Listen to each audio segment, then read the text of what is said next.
สบายดีกันมื้อเย็นเด้อพ่อแม่พี่น้องมาเข้าครัวเฮ็ดต้มไก่นำกันมื้อนี้ค่อยก็จะมาต้มน่องไก่ส่วนผสมก็บ่มีหยังหลายเด้อมื้อนี้ค่อยก็จะต้มใส่เห็ดใส่ขิงแล้วก็ใส่หัวสิงไคแล้วก็ใส่หัวหอมว่าซั่นซะมื้อนี้ค่อยก็ค่อนข้างจะใส่เห็ดหลายเด้อเห็ดนี้ค่อยซื้อมา2แพ็คแต่ว่าค่อยก็กินไปได้แล้วค่อยก็เลยแบบว่ายังเหลืออยู่แพ็คครึ่งค่อยก็จะใส่หมดพี่น้องแล้วค่อยก็จะมาล้างน่องไก่นี่เวลาค่อยล้างไปนี่ค่อยจะเอาตัดที่แบบว่าอยู่เป็นข้อๆมันหั่นน่ะ ค่อยก็จะตัดออกเด้อเพราะว่าหยังมันค่อนข้างจะมีแบบว่ามีขนแล้วก็มีเนื้อแบบที่แบบว่าสีเหลืองๆหั่นน่ะมีหนังสีเหลืองๆค่อยก็จะตัดออกเพราะว่าต้มไปแล้วค่อยก็บ่กินว่าซั่นซะเนาะมันก็เกะกะหม้อซื่อๆหลังจากนั้นก็จะมาค้างหม้อแล้วก็ปิดฝาหม้อไว้ปาให้มันฟดพู้นแหละว่าซั่นซะหลังจากที่น้ำเริ่มฟดแล้วพี่น้องค่อยก็จะเอาหัวหอมลงไปเด้อมื้อนี้ก็หัวหอมก็ค่อนข้างจะใส่หลายเติบได้ เกือบหัวหนึ่งว่าเส้นสันเนาะแต่ว่าหัวมันก็บ่ได้ใหญ่หลายมื้อนี้ก็ใส่ไปเพื่อความหวานใส่หลายก็แซ่บหลายได้หัวหอมนี่ก็แล้วก็จะใส่ขิงแล้วก็ใส่หัวสิงไคแล้วก็จะปิดฝาหม้อไว้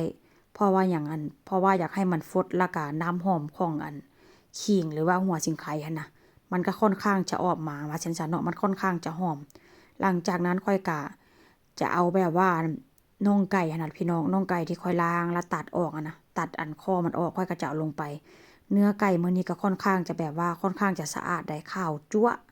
หลังจากนั้นค่อยก็จะมาใส่ซีอิ๊วขาวส่วนผสมนี่ก็จะใส่ค่อนข้างหลายอย่างมื้อนี้ก็ได้ก็เห็นบ่ใส่ซีอิ๊วขาวก็จะใส่ค่อนข้างหลายเติบได้พี่น้องแล้วก็จะเป็นคะนอนี่ก็อาจจะเป็นคะนอจีนเด้อเพิ่มสีสันว่าซั่นซะแล้วก็จะใส่เกลือลงไปแล้วก็อันนี้ก็เป็นแป้งนัวเด้อแป้งนัวหรือว่าผงนัวนั่นแหละมื้อนี้ใส่ค่อนข้างหลายอย่างเด้เพราะว่าลูกชายบ่ได้กินน้ำว่าซั่นซะเนาะก็เลยแบบว่า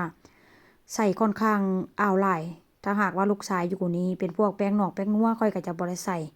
หลังจากต้มไปประมาณ20นาทีแล้วค่อยก็จะใส่เห็ดลงไปเด้อพี่น้องมื้อนี้เห็ดก็ค่อนข้างจะใส่อ้าวหลายเด้แต่ว่าใส่ลงไปแล้วก็รู้สึกว่าน้ำมันเพิ่มขึ้นเพราะว่าหยังน้ำมันมีจากเห็ดว่าซั่นซะแต่ว่าค่อยก็จะตักออกอยู่เพราะว่าหยังมันสิหลายโพดนะแต่ว่ามื้อนี้ก็คือว่าแหละเนาะค่อยก็ค่อนข้างจะใส่แบบว่าตอนแรกก็ค่อนข้างจะใส่น้ำหลายเพราะคิดว่า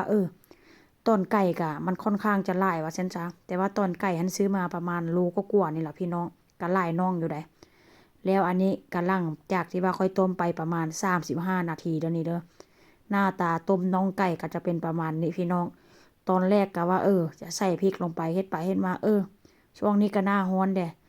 กินแบบว่ารสชาติจืดๆนี่แหละแล้วก็ถ้าหากว่าเราจะกินเผ็ดเราก็ตำแจ่วหรือว่าเราเฮ็ดน้ำพริกกินกับว่าซั่นซะมันก็แซ่บคือกันแล้วล่ะเด้อมากินนำกันเด้อพ่อแม่พี่น้อง